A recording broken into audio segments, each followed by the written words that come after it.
Adventure with motion picture camera and airplane. That was the life of Martin Johnson, who flew and filmed with his wife Osa. He was a pioneer of motion pictures and aircraft in exploration. In the study of remote places, he preferred to make his record for the screen. In traversing desert and jungle, he preferred the sky route. Martin Johnson was the popular naturalist. In Africa with Osa, he made a memorable series of adventure and wild animal pictures. Before that, in their early exploring days, they had been in Borneo, which had left an abiding memory. So 18 years later, they returned with camera and plane to the Isle of the Impossible. Their culminating adventure and culminating picture, and their last. They came home to bitter, ironic fatality. Martin said he always felt safer in the wilds than in civilized places. Just after arranging the production of this picture, he and Osa took an airliner to California. It crashed. Martin killed, Osa injured. He pioneered an exploration with plane and film. He perished in a plane at home and left behind this, his greatest film, Borneo.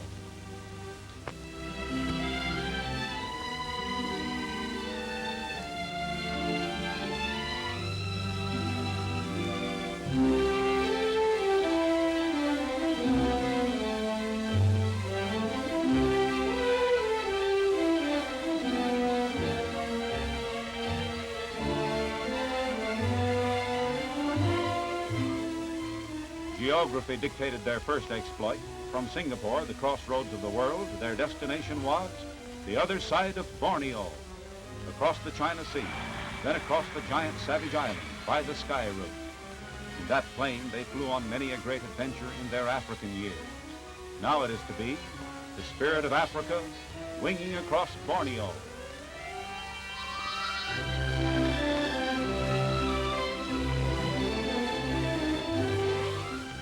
Osa spies the island of the lepers, where victims of the dread malady are segregated and kept apart. Now they have crossed the China Sea, but that was the least of this flight. Because it was wings across Borneo, that island of primitive ferocity, which gave its name to the traditional wild men.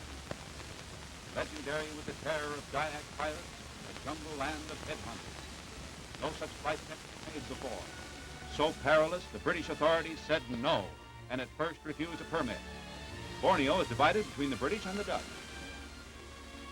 There's Sandakan, capital of British North Borneo, the only colony governed by a chartered company.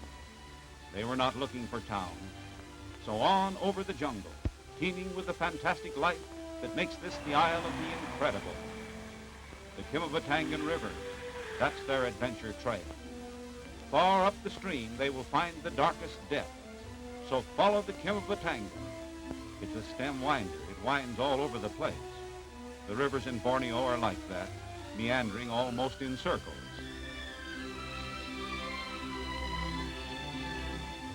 Looks like a lawn, carefully mowed. But those trees tower 200 feet high, giant walls of equatorial foliage. The destination of this expedition is the deepest and darkest jungle of all, a remote place, the maximum of wilderness.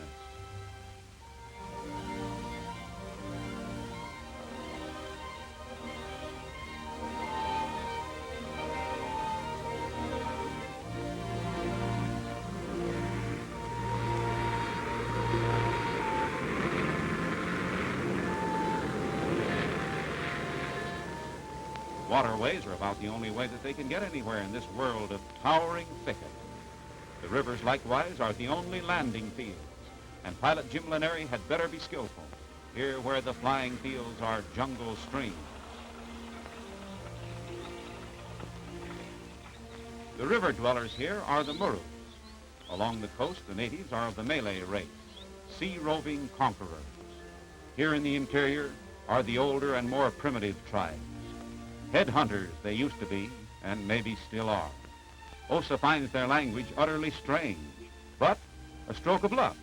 Martin finds one of the Muruts who has been to Sandakan among the English there. How are you? Oh, I'm all right. How are you? So you speak English, huh? Yes, sir. Where'd you learn to speak English? When I'm small boy, I was working at Sandakan. Oh, and you learned there from the white people, huh? How'd you like to go along with me as interpreter? Yes, huh? sir. I like it. You like to go, Yeah, would you, huh? yeah. What's your name? Logan. Logan, huh? How much money you want? Plenty, sir. Oh, you want plenty, do you? All right, I think maybe you can go with me. That'll be fine.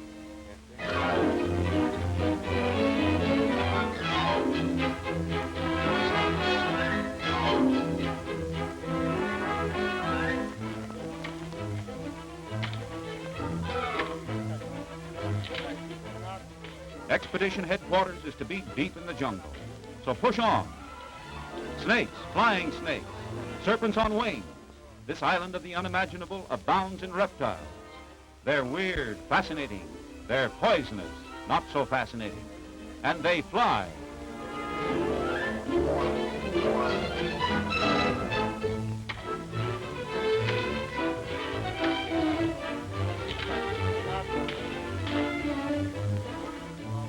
The Muruts have told Martin about a place abounding with strange equatorial life.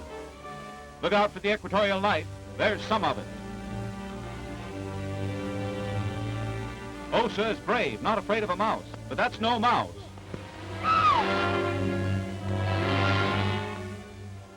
The blowgun, the native weapon, poisoned arrow. Watch that aim. Jaw transfixed by the dart tipped with venom. The Murut marksman knows the poison is doing its deadly work.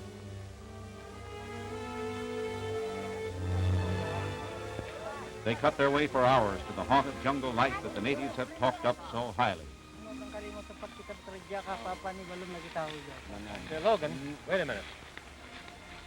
What do you think about this place? Well, I think it'll be awfully pretty when it's cleared. This'll be a fine place. Now, Logan, you go tell the boys to come around here and cut all this down, huh? We'll cut 2 or 3 acres. We'll make a fine camp here. Get all their knives and their pangas. Get them here. Go on, Utah, you go with me. We'll look around while you're gone. See what's over there. Okay, wait a minute. Look over there. Haunted jungle life is right. River monkeys. And here they are to establish their home, a laboratory for the popular naturalist. The tropical green abounds with the creatures of the wild.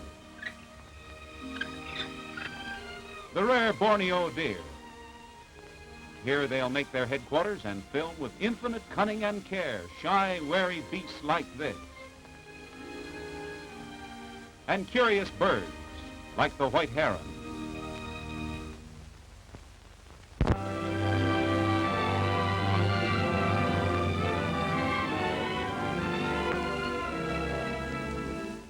Osa, home builder as well as explorer, knows that this is to be their household for long months to come.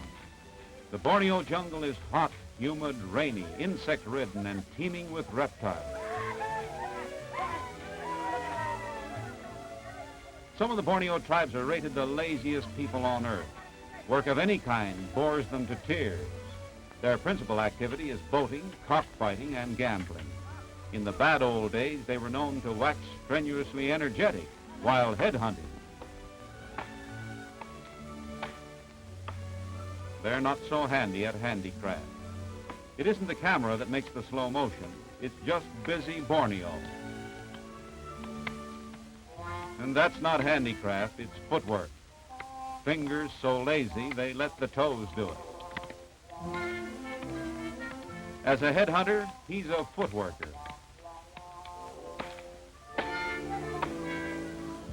The height of activity, a nap in the afternoon. They believe that work is for the dogs.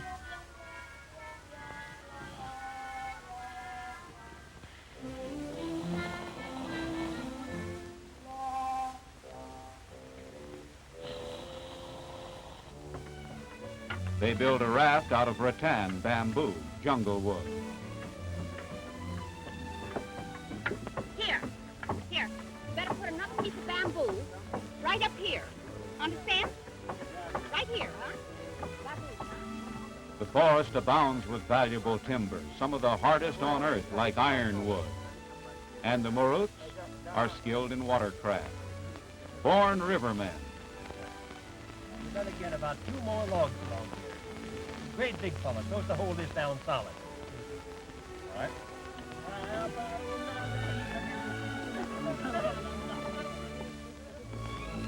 So this is headquarters for the Martin Johnson expedition, a bit of America in the equatorial forest. a sturdy bungalow with a sound roof and a sturdy finished draft. Borneo is split by the equator, a land of immense tropical rainfall. It has no wet or dry season, only wet.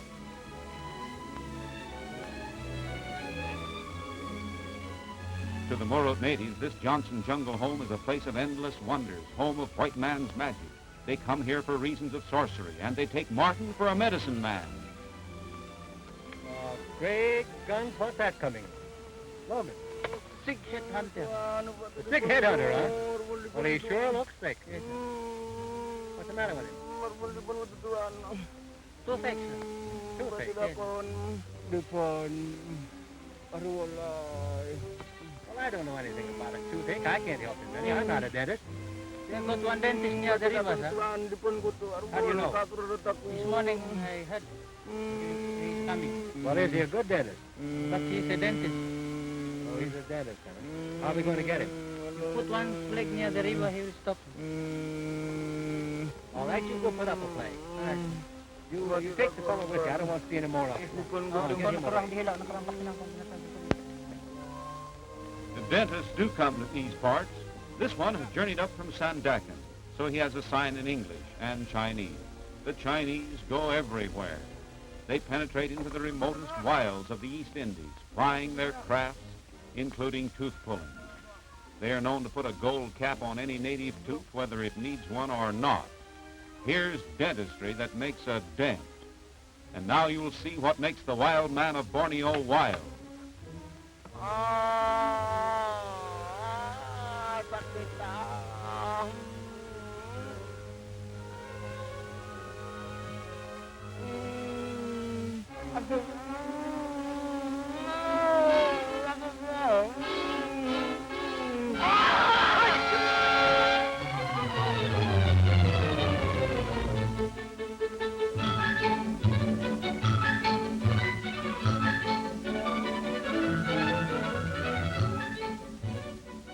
Osa has been out exploring on her own, and she's caught a fish. I wonder if she's found this site is as wonderful as the natives said it was. Is it really such an abounding haunt of the wild animal life of the tropical forest? Are there strange birds and beasts here? Are there monkeys? Osa yells, yes, a house full of monkeys. And out she chases them, monkeys, monkeys, and monkeys.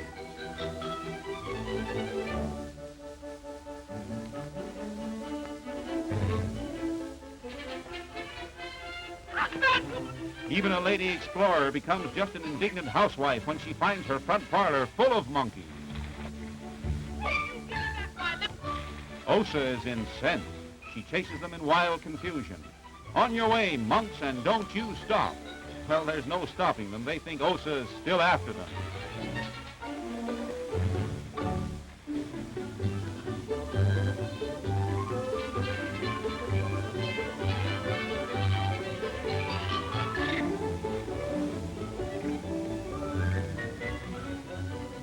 These are river monkeys, agile at jumping and swimming. They are equally at home in the treetops and in the river. They shine at high jumping, they shine at swimming. Monkey shine.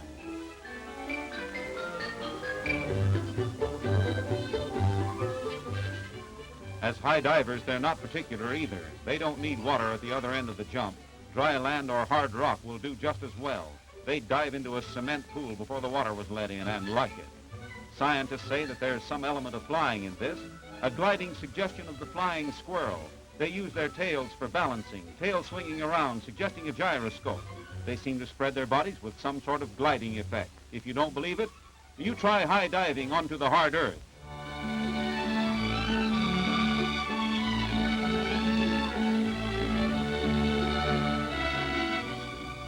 The Muruts lead the way to a water hole.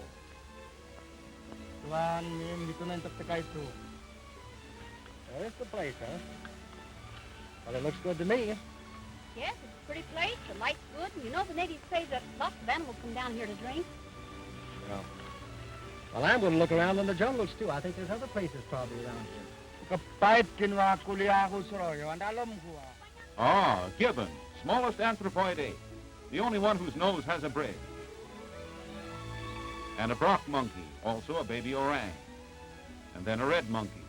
Yes, this campsite seems to be okay. Right 100% for filming animal life. And Borneo has owls, wise birds something like our own, and some, the like of which you've never seen before. Here's old Sourpuss, a regular Borneo screw.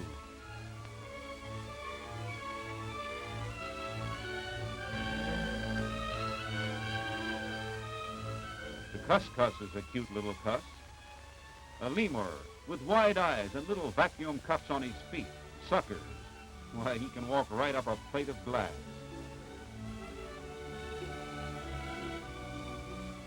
And here's the way you have to drink in Borneo. Gosh, I'm thirsty, you Uthar. I could drink anything. Hurry up and cut it. Water is dangerous to drink, as the old soak said. Rivers, mountains, streams, or even crystal springs here may be contaminated. But the water is pure in the water vine. The stem has a vein of the most salubrious H2O. The vine means wine, but it means water in Borneo, Isle of the Topsy-Turvy.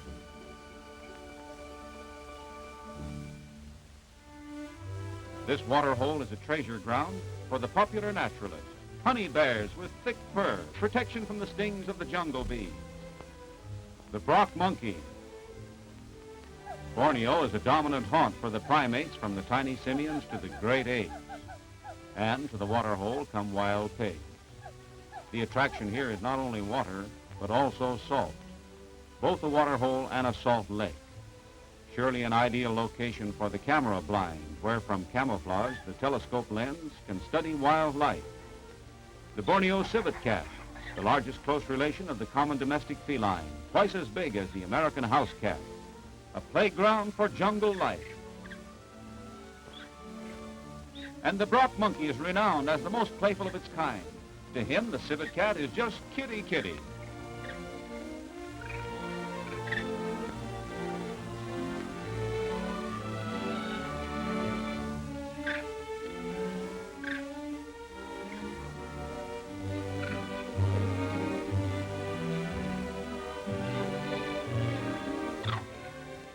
The spectacle monkey, another odd fellow in this monkey paradise.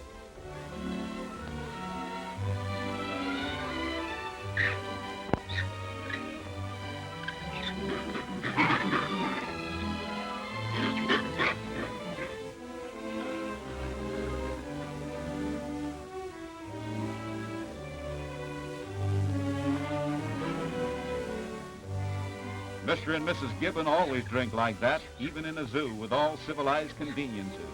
He gets the habit from life in the treetops, where finger drinking gathers the rainwater on the foliage.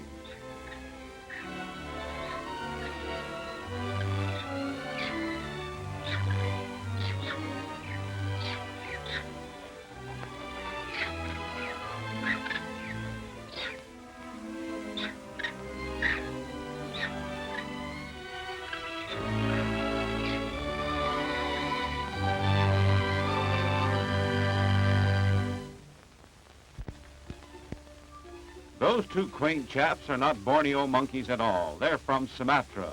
And how did they get here?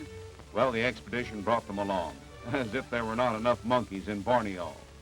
But that type is especially interesting because of its extraordinary voice.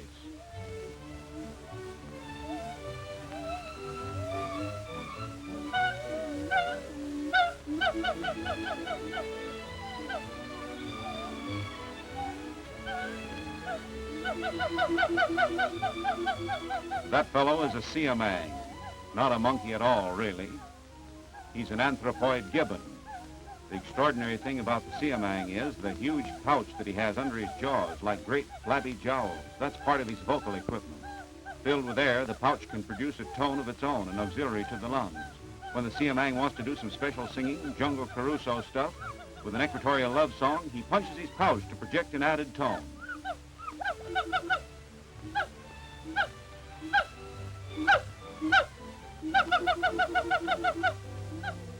A deer can't scratch his ear, but a siamang is great at picking out ticks.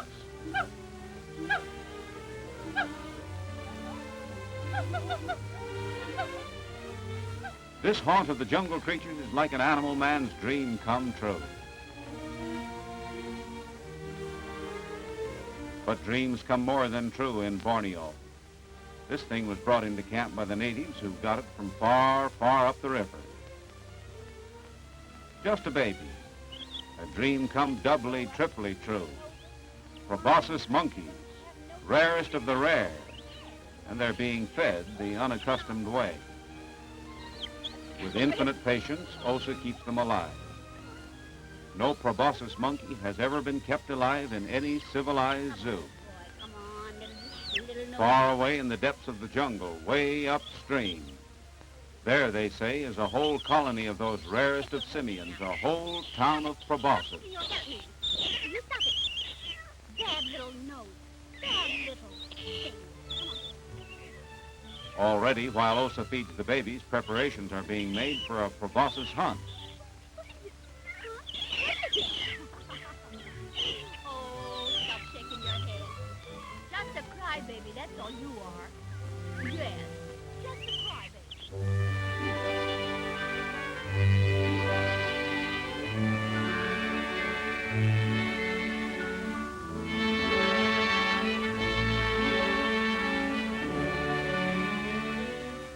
A Chinese junk is pressed into service for the river voyage from here on. Off on a scouting tour, pilot Jim Laneri has been making an air survey of the upper reaches of the stream.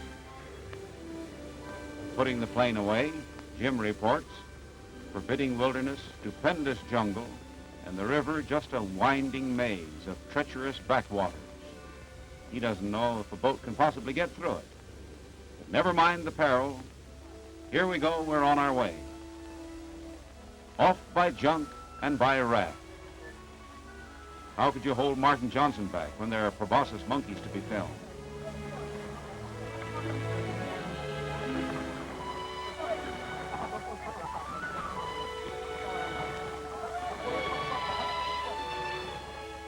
The Murut Rivermen are great paddlers, slender built, marvelous on endurance and stamina. Family life on a junk, as up the river we pass native houses on stilts. On stilts to be safe from reptiles and safe from floods. The women more than do their share out here in Borneo. And as for these Chinese junks, well, they penetrate everywhere.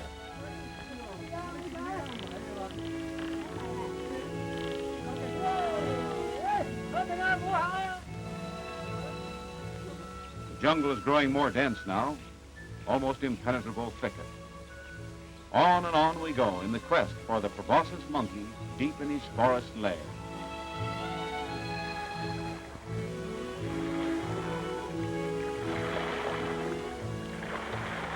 Martin makes sure his camera is in good shape by shooting a picture or two of Osa, and Osa returns the compliment, checking up on her own camera by shooting one of Martin.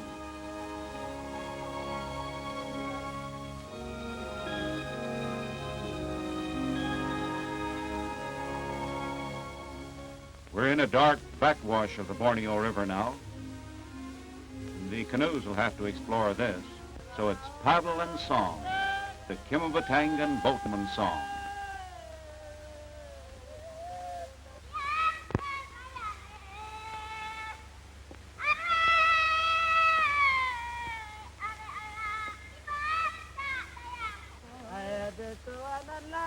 One reason why the proboscis monkey is so rare is because it feeds exclusively on the shoots of young palm along the river bank, the nipa palm. Now what do we see? Dense groves of nipa palm. So we're nearing our goal.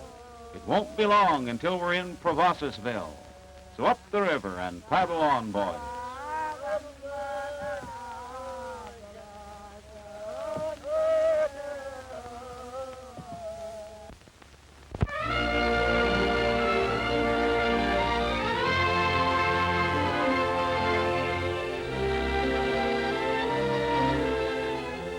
Now we need a scientist.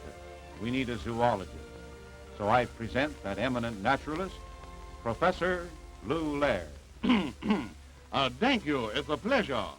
So little is known about the proboscis family that nobody can check up on, I speak freely. In this rare community of dwibblepuses, family life is very human. Little Junior, whose schnozzle is yet only a nozzle, climbs trees like a monkey. while Mama, with a dainty lady-sized beezer, serves a spring-salad lunch to all the little hose noses. Outside of using them for sneezing, snoring, and sniveling, no other reason has ever been found for the super colossal schmeller.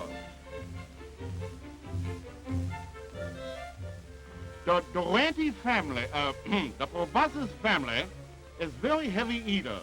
It takes a lot of jungle hors d'oeuvres to wear them out.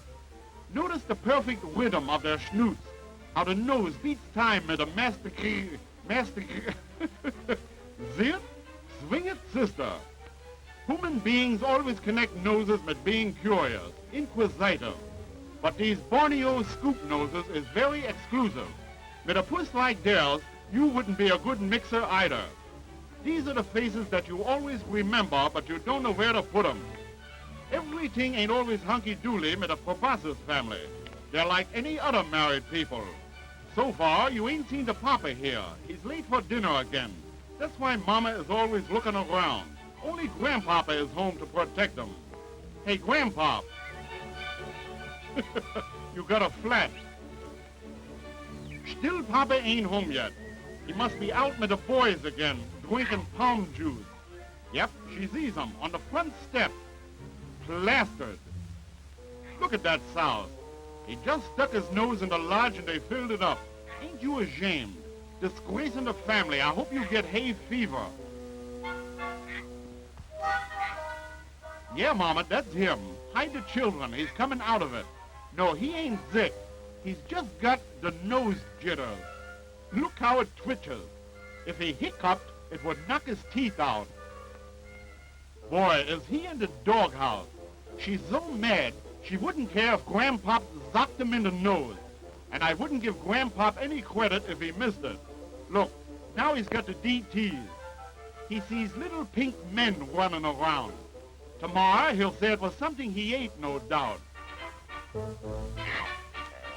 Grandpop is furious. Ain't it strange that monkeys with noses like Grandpop's smell just the same as other monkeys? Everybody knows that monkeys don't have fleas. Everybody but the monkeys. So little Ludwig gets his once-over light as the family ignores the souse completely.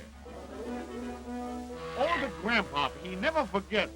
He's got a mind like an elephant and a nose pretty near. Even that, the world's greatest sinus stiffs don't know whether the monkeys grow these noses or these noses grow the monkeys.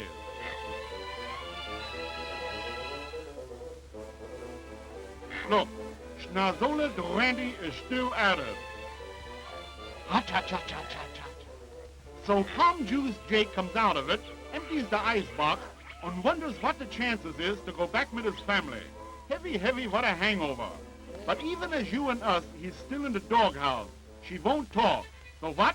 So he goes back to the lodge for more palm juice.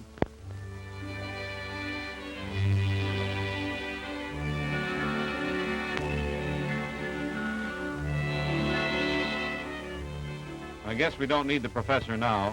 More in keeping would be a teller of tales of fantastic terror.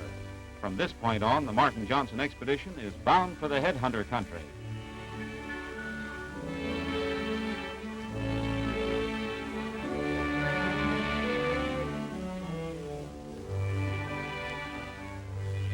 This type of native boat is called a gobong, essentially a dugout, primitive but well adapted to navigating the streams and shallows of the Borneo jungle.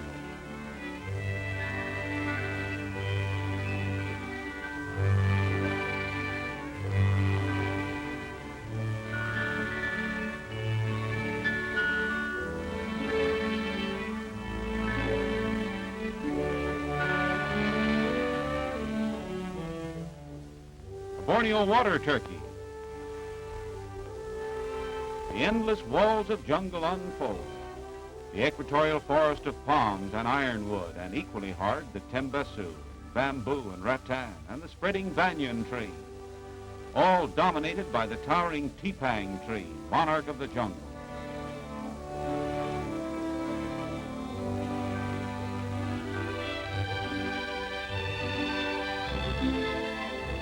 Martin and Osa called this the most beautiful scenery they had ever beheld.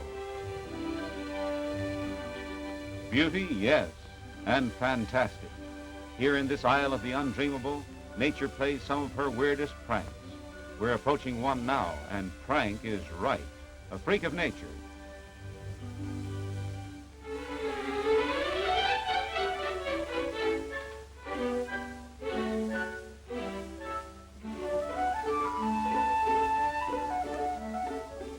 Explorers have told of the tree-climbing fish. They've described these creatures of paradox, and it all sounded like a traveler's fable. But here they are, actually filmed. What is the scientific explanation? Tell us, Professor. Thank you. With tree-climbing fish, science is stumped. The only time I saw things like these before was after a couple of bottles of schnapps. Only the ones I saw you could make disappear with aspirin tablets, isn't?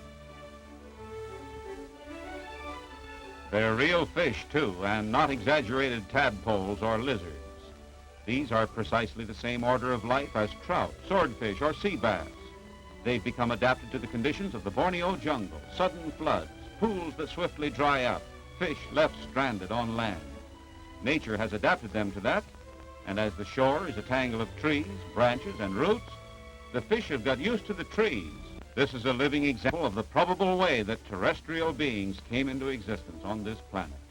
The swarming life of the ocean creeping out on the land. Fish accommodating themselves to life out of the water.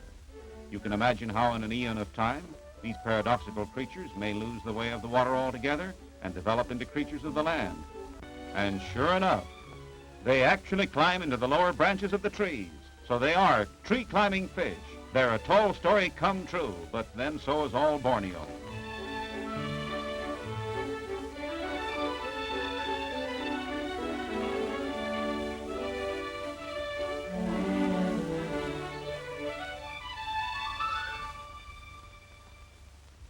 And now, on with the journey to the headhunters, deeper into the jungle. Like a dank cavern, some gloomy river of the netherworld in Dante's Inferno. Here we find no light, fantastic mood of tree-climbing fish.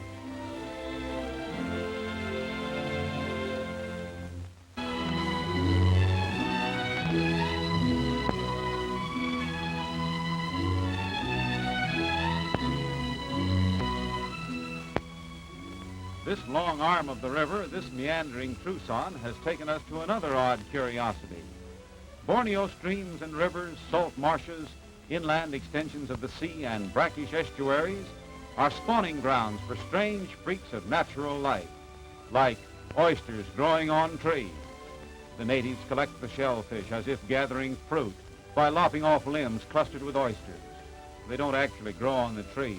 With the rise and fall of floodwater and tide, branches are submerged at high water and the bivalves cling to them, just as they might to a sunken rock.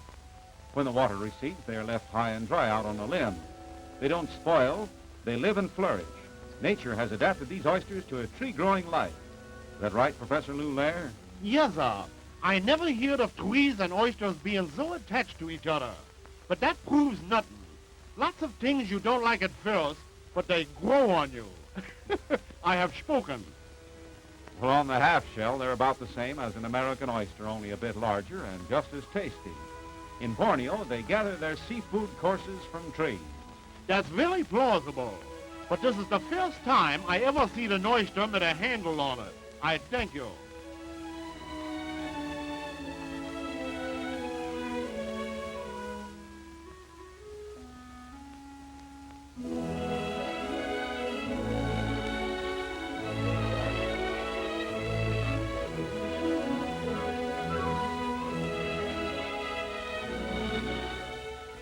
Via the winding rivers, we can explore the oddest corners of Borneo by boat. So now we're on an excursion to another madcap phenomenon of this island of the incomprehensible.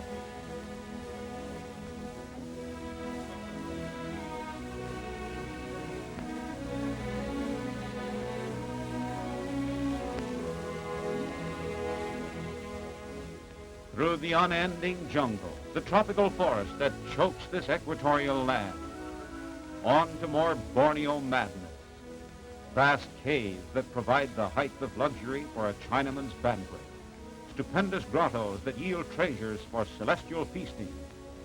Sounds fantastic, but it's Borneo.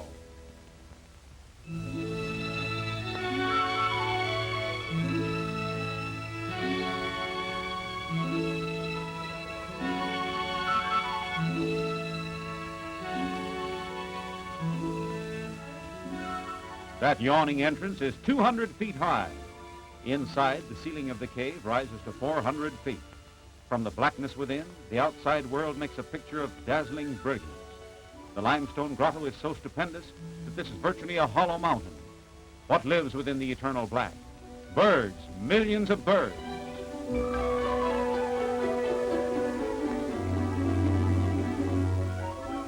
They're swifts, and certainly deserve the name.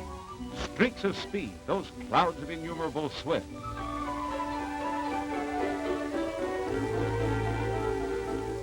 There's a hawk preying on the swifts. Predatory birds find a bounteous hunting field here. Mankind preys on the nests of the swifts. These tiny birds are the benefactors of the Chinaman and his bird's nest soup. Bats inhabit the cave by day, the feathered home builders by night, a colony of millions. The swifts build their homes in the sightless black of the cavern, and there the nests are gathered by the natives. The bird's nest hunters plunder the cave twice a year.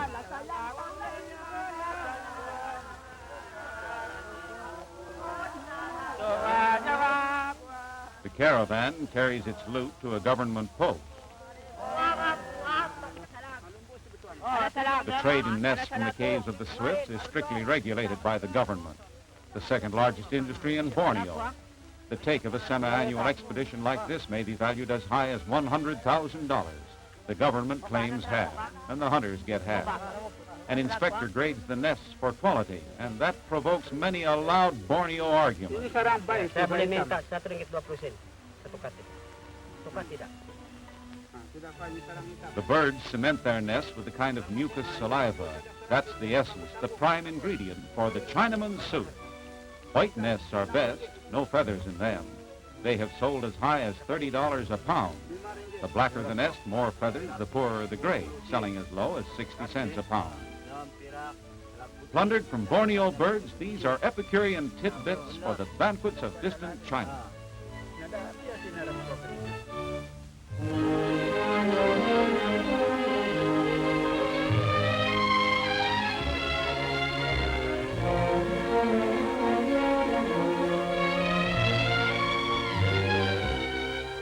Back where they left the raft, and the expedition pushes on, but not to any mere freak of nature this time. This next leg of the journey takes them to the headhunters.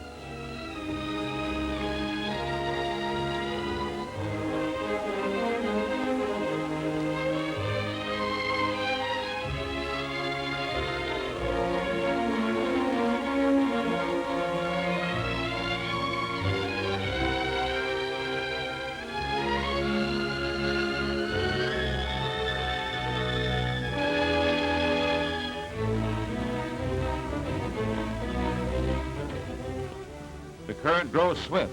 They have to pole the boat, push it along by thrusting against the bottom, fighting the current. Push 'em up, Borneo boy, and sometimes it's overboard.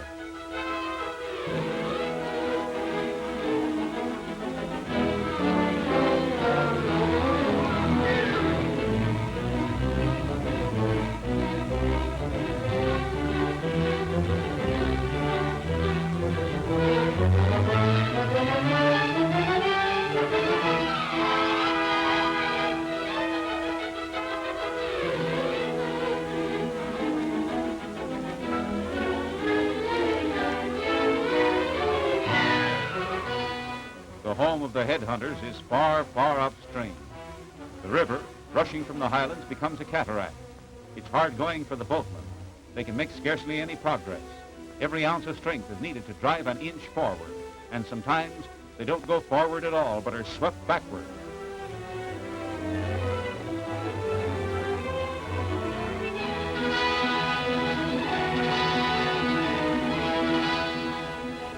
Too much current, too much swirl. They can't get ahead.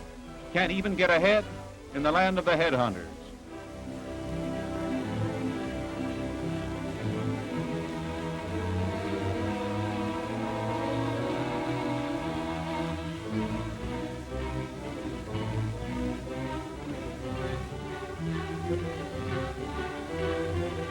The black curse of this land has been the gruesome pursuit of human heads.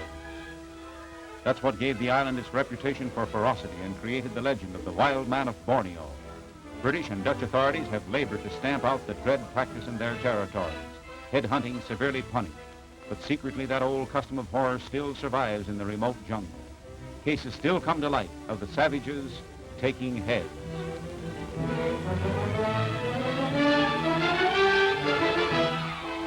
Well, the Martin Johnsons have seen these parts before. 18 years ago, on their previous trip to Borneo, they visited the headhunters of these parts, the Tingara tribe.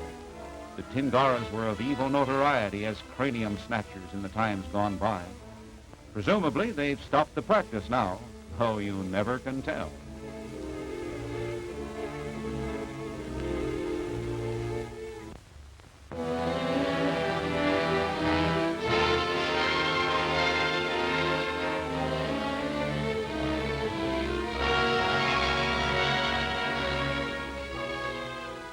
At any rate, they don't rush out wild and bloodthirsty.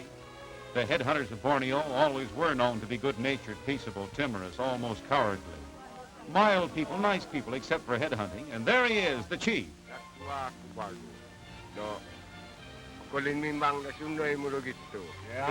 I see you remember all right. I see you remember. Yeah, we're both bald-headed, aren't we? Well, 18 years and a long time ago. I don't know what you're talking about. What's this? Hey, Jagger! I don't want my head hanging in your house. Oh, no. Hindi bagus. Lady, no, kamago. You used to hunt with this knife? Huh? You got plenty in your house? Back among old friends, so naturally there's a party, a Borneo jamboree with drinking and singing.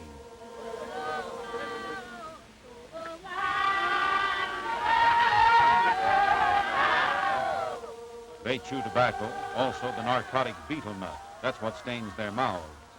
The Borneo drinks are fiery rice wine and a knockout toddy made of palm juice. And when they drink, they sing.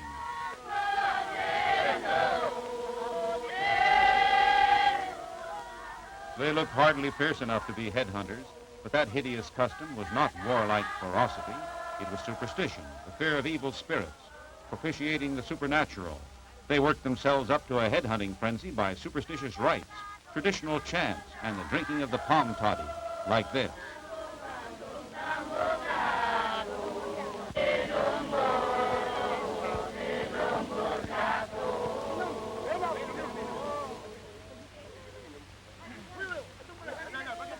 They celebrated for days, the palm toddy circulating too freely, and they were getting into a dangerous mood, it seemed, maybe a headhunting mood. They might break into some mad frenzy, and things were coming to a head.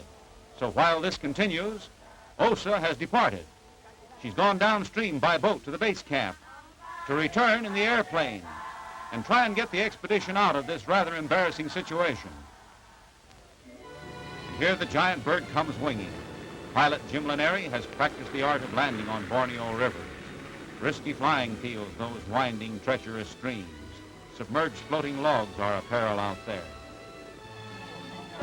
The Thunderbird makes the Tingaras go wild. They think it's the palm toddy, think they're seeing things.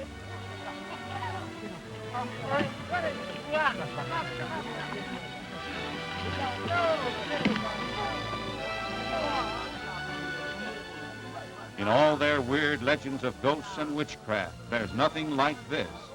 The devil bird that sits on the water.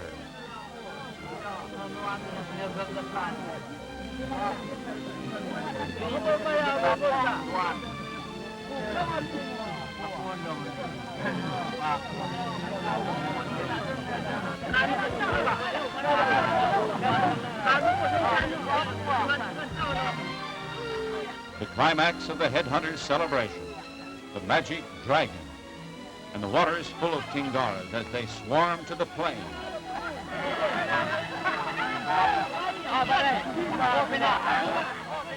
The rest of them coming out in canoes.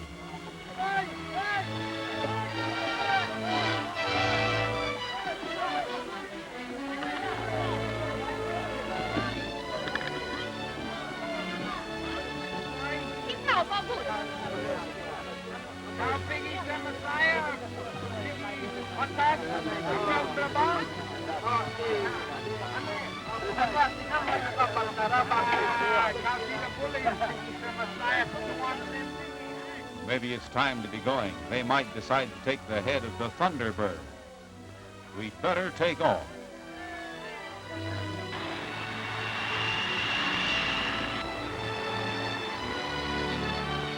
So goodbye, Tingara. They yell and shriek and fall overboard, taking a header.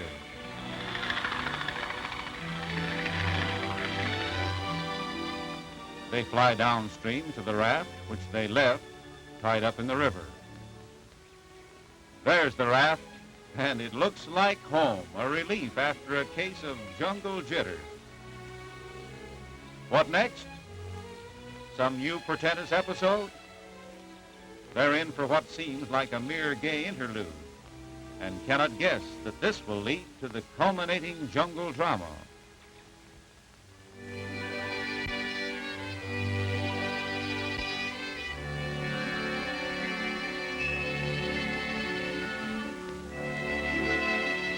Osa is taking it easy when visitors arrive, and she finds she can talk to them.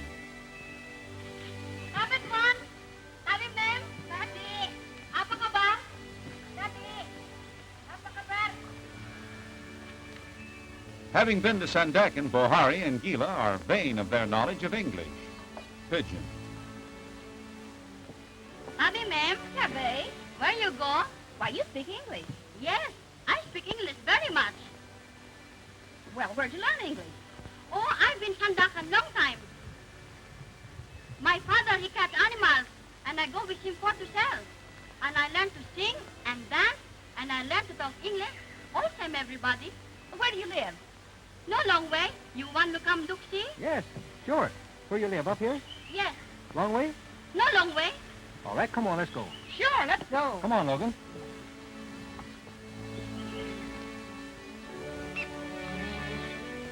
So they paddle off to pay a Borneo social call, a prime opportunity to study native ways and customs. Science is interested in the human phenomena of this Isle of the Barbaric. In times past, the fierce name of Dayak was applied indiscriminately to the Borneo primitives. Now they're known to consist of many tribes of diverse racial antecedents, a puzzle problem for the anthropologist.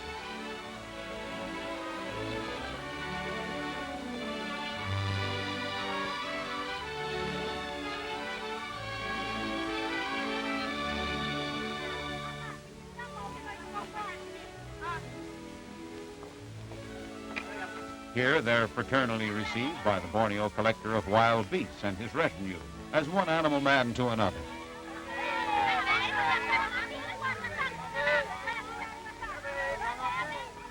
Logan, the interpreter, is badly smitten with a malady as common in Borneo as in other places. Logan is a tribal cavalier, a Borneo troubadour. He can sing love songs and woo a maid proudly in pidgin. What you want? I want nothing. I come look see you. Well, you look see now. Go. Goodbye.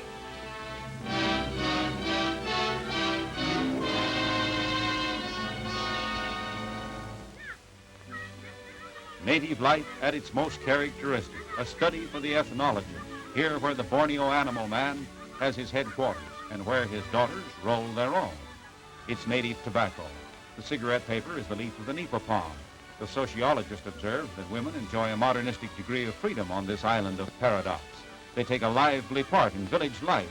Wild woman of Borneo. Somehow a fiddle has found its way to Jungle Town. Borneo music is barbaric, primitive, harsh, or there are dreamy, lovely tunes, South Sea songs. This fiddling isn't exactly the dreamy, lovely kind.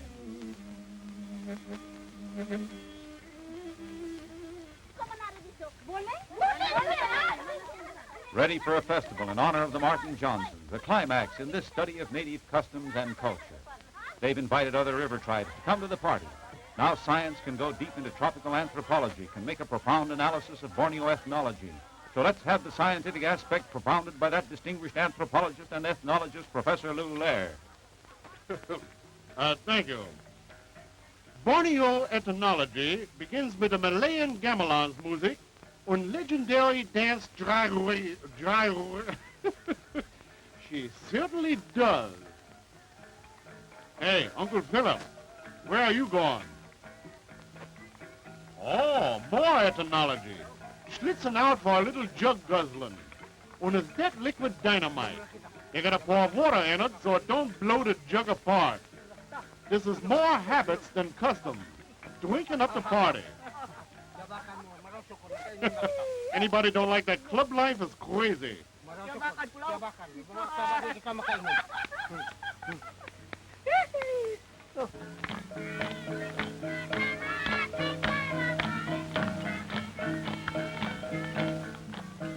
Borneo lovers never give up, but still she won't give over.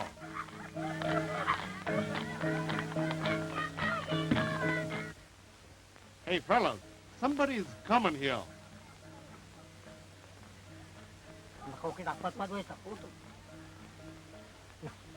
Okay, resume inhaling.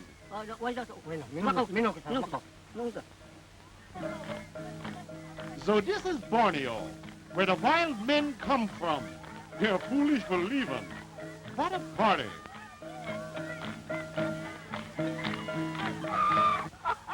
Come on, you shellac hounds, you're missing all the dancing. Wilbur, you better watch Uncle Philip. He gets too much play in the knee action. It's okay, boys. Nobody misses you if you don't breathe near a lighted match.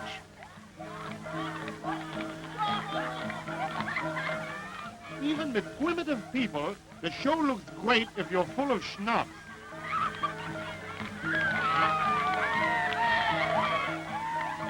Wilbur, don't. He's had enough. There they go again. Palsy Walsies. It's a shame they ain't headhunters, because they're going to have a couple of big ones in the morning. Go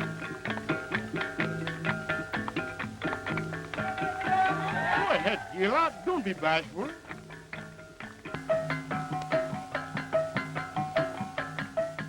You fellas is going to get kicked. Hey, look out. Here is it. My, ain't there a lot of sky today? Okay, she's gone. When they're going soon, drinking that jungle jump steady.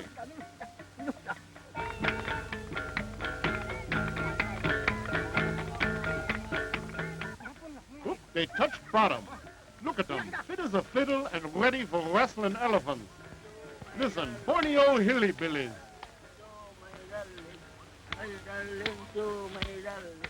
Everybody danced for Martin and Osa, even little Ludwig. But where's the soap? Out in the jungles telling jokes. Don't stop them. Maybe you hear it before, but not in this language.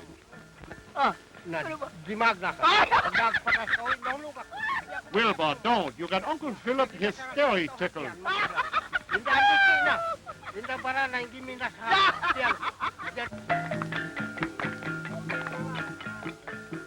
Attaboy, Ludwig, swing it.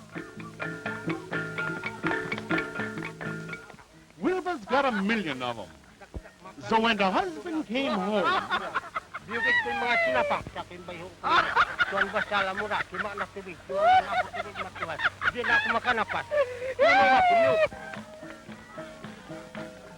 Yes, sir, it was a great party. A good time was had by all.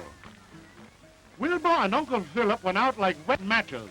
For never since, Uncle Philip is setting traps for the pink hippopotamuses he's seeing right now.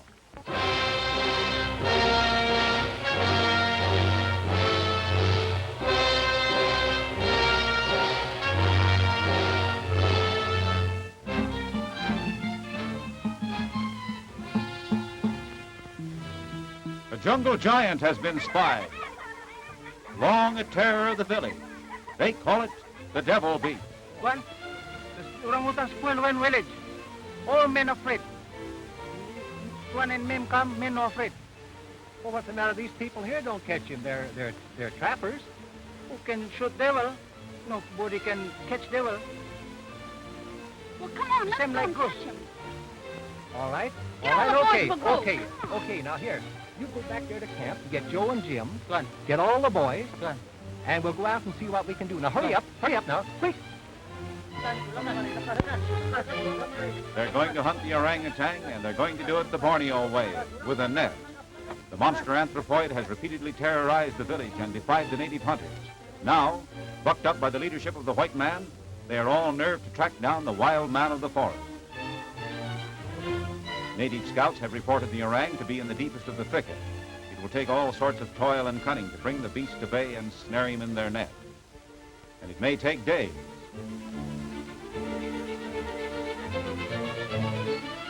Careful, Osa. A slip would be perilous in the face of the orang.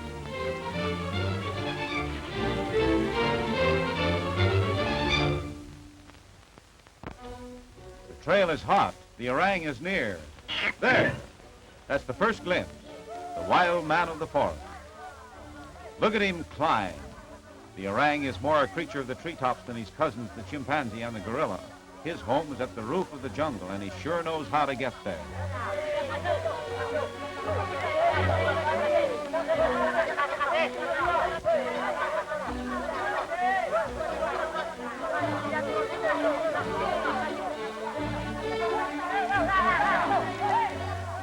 Up to the topmost branches, he swings up and up, 300 pounds of nimble orangutan.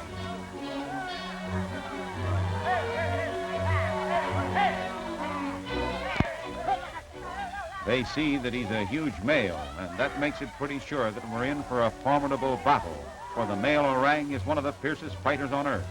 The Malays gave the species its name, orangutan, wild man of the forest.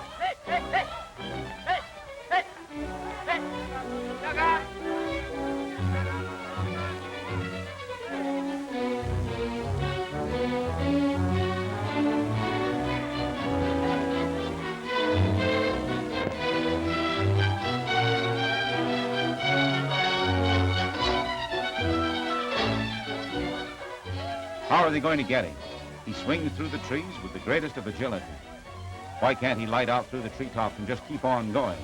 Why can't he make a beeline for some distant, more remote jungle? Well, perhaps his enormous weight keeps him from outdistancing his pursuers. Perhaps he hasn't enough sense of strategy for that. Or more logically, he just isn't afraid. High in his native jungle, he may be too contemptuous of the hunters to flee to the far distance. Anyway, he keeps out of their immediate reach, looking them over, wondering what they're up to. The strategy of this hunt is to maneuver him to a convenient tree where they can isolate him. The wild man of Borneo facing the peril of being trapped in an isolated tree.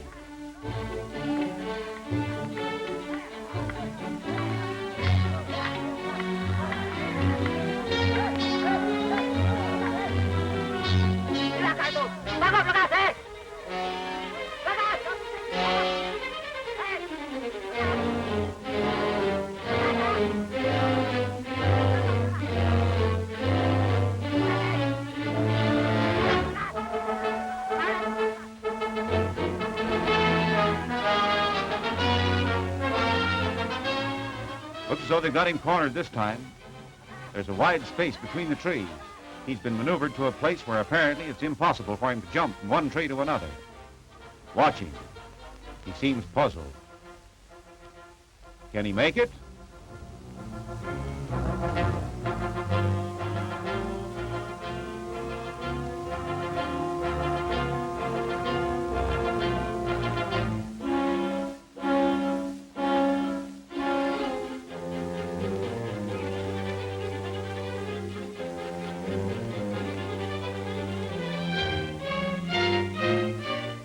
Twice he tries a tremendous flying leap, but he's doubtful each time and pulls back. He made it! Magnificent! Old Gloomy Face is sure putting up a glorious struggle.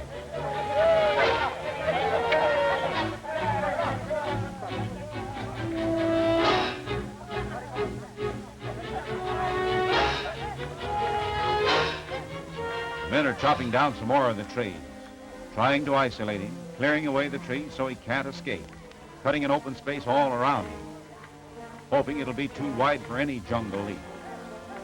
Look out, Mr. Orang. They're only taking your picture now, but there's worse to come.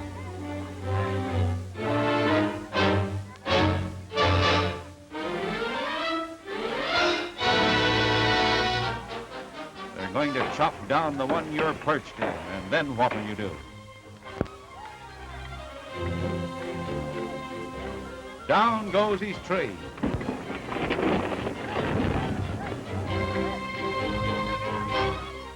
There he is. See him?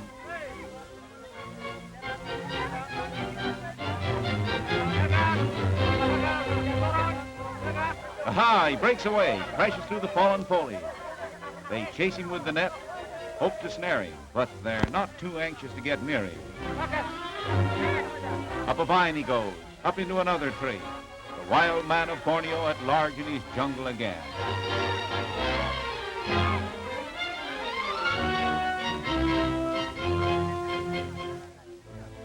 Here's something that looks like a bold gesture, climbing up after him. Don't worry, it's just a gesture.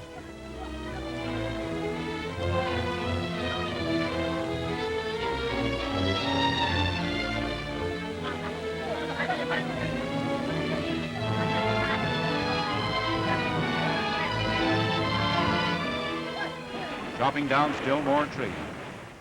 Got him isolated once more, and this time they've actually cut off all chance of escape. He's a prisoner in his last treetop. Martin makes a camera study. It's a chance of a lifetime for him. Of the three great anthropoids, the orangutan is in some respects the most human. His face is savage and forbidding, eyes close together, nose without any bridge. But he has 12 pairs of ribs like a human being, while the chimpanzee and gorilla have 13. Man like ape, infuriated wild man. Look out below, watch your heads. He's ripping off branches, tossing them down. He realizes now he's trapped. No tree anywhere near that he can escape to. No way out. No wonder he rages. Martin and Osa grind out film. Pictures of the orang in his fury, ripping and tearing, stripping his treetop bare of branches.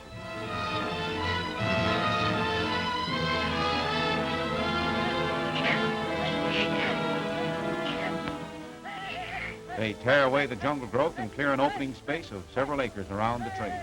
Mr. Orang climbs higher and higher, but there's no way of escape in that direction, no escape into the sky. All he can do is climb as high as he can.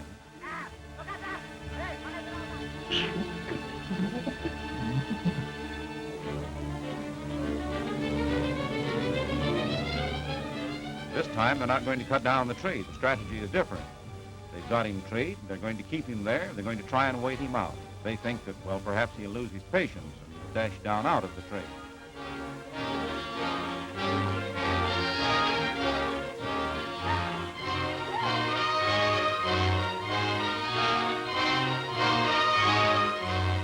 Dinner time as they keep their vigil. They're out to outstay the orang.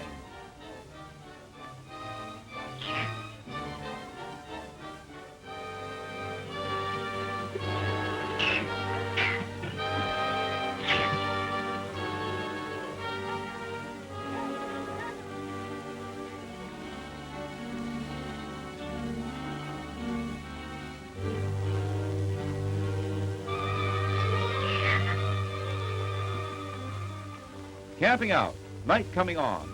They've got the tree so completely isolated that there can be no escape in the darkness. King of the forest, trapped, at bay, a prisoner in his own realm. Wonder if he'll try to come down during the night and slip off.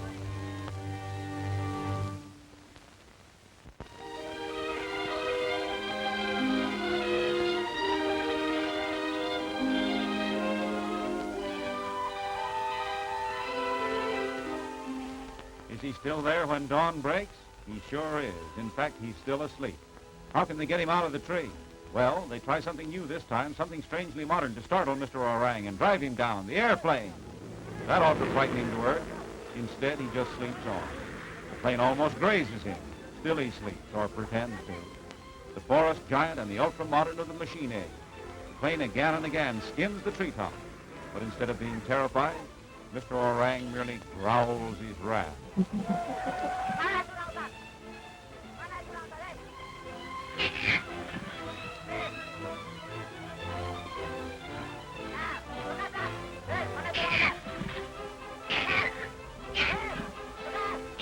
Jungle defiance to civilization and the machine age. But what does he care? His jungle soul knows nothing about terror from the sky. The plane stunt simply doesn't work.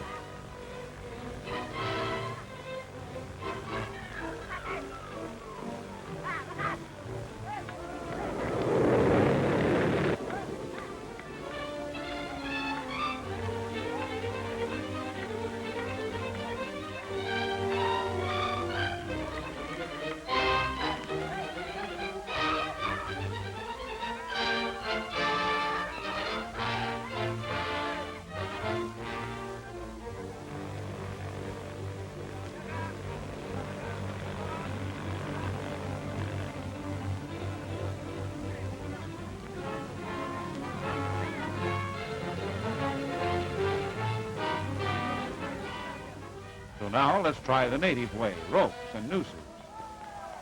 They've caught a brand. The old warrior of the jungle snarls and fights.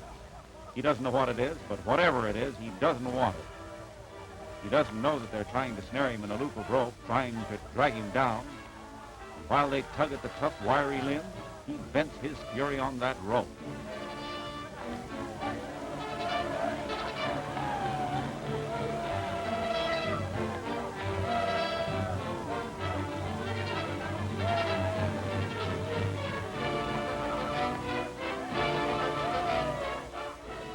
Then they make more nooses, made with all the cunning of the Borneo hunter, snares of rope.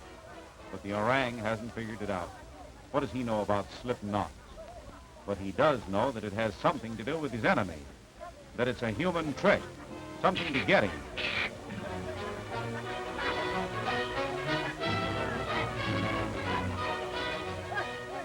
Here's the battlefield.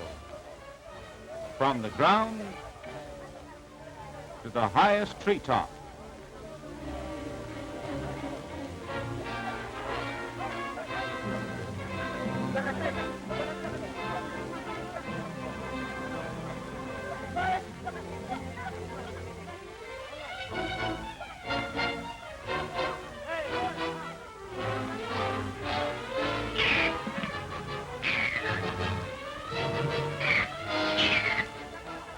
With their lassos on poles, they try to catch his wrist in a loop. He simply doesn't realize the risk that he's taking as he fights back, trying to break the pole.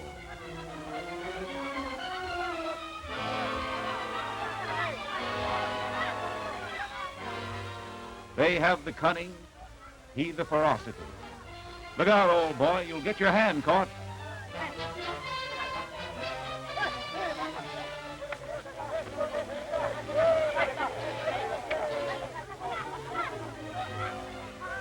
Look out, that slip knot's going to drop around your wrist.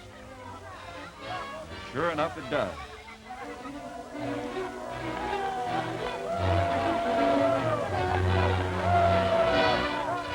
Now it's dragging down, but he still has the strength of many men.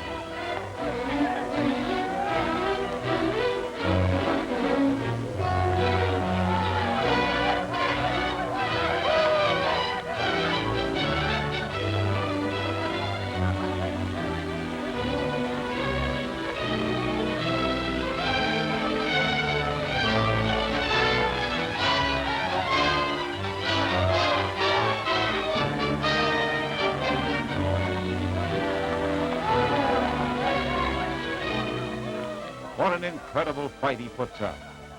The last desperate defense of the wild man of Borneo. Notice how long are his hands and feet, and as powerful as steel, hanging on by his feet with a tremendous grip, matching his strength with the weight and power of a whole mob of men. Little does he dream that he's about to leave Borneo now, on his way to a far-off zoo. Straining at the rope to his last ounce of strength, he feels only the tremendous desperation of the jungle wild as they drag him down,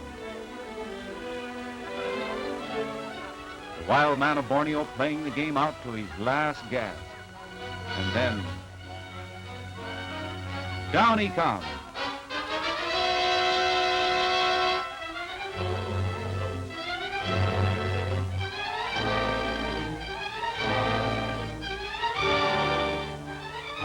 Panting, worn out, half stunned. Around him they fling their nets, but even now there's fight left. He can still tear himself free.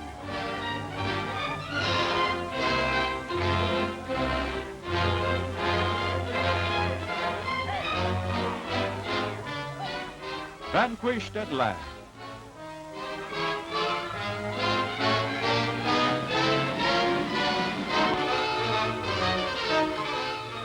But no, the incredible happens. Surely he can't get out of that, not even with all of his ponderous strength. But watch, what's that last burst of anthropoid power, and he's loose.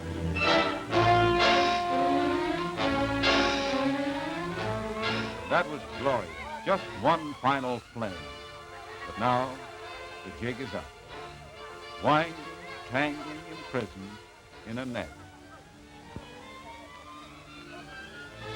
And even now the hunters hold him in great respect. You can see that by the way they tie him up with enough nets and ropes to bind up a whole tribe of men. And then, the dance of triumph. They vanquish their dread enemy, the dark menace to their village. The conquest of the wild man of the forest is a victory indeed for the jungle folk.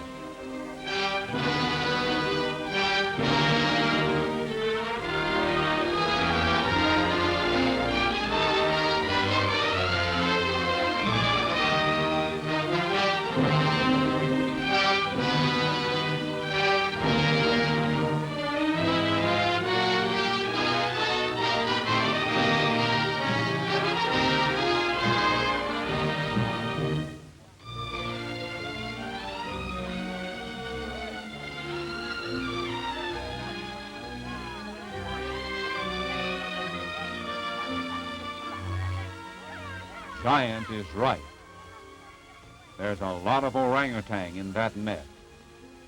A ponderous burden to carry along jungle trails back to camp.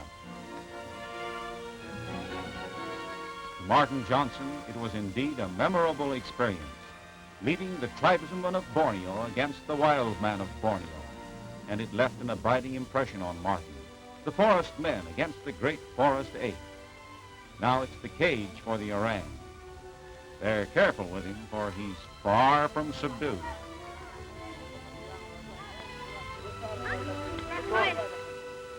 Pierce and Moreau, a caged king of the tropical wild.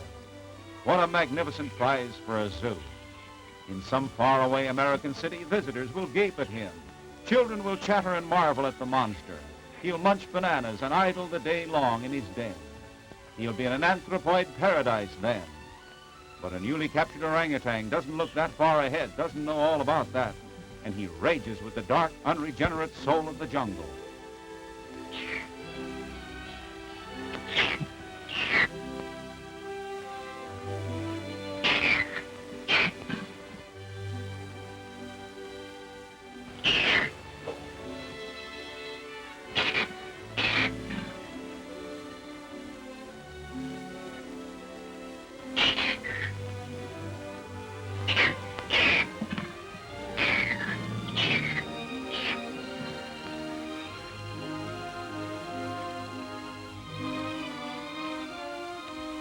This was Martin Johnson's greatest capture.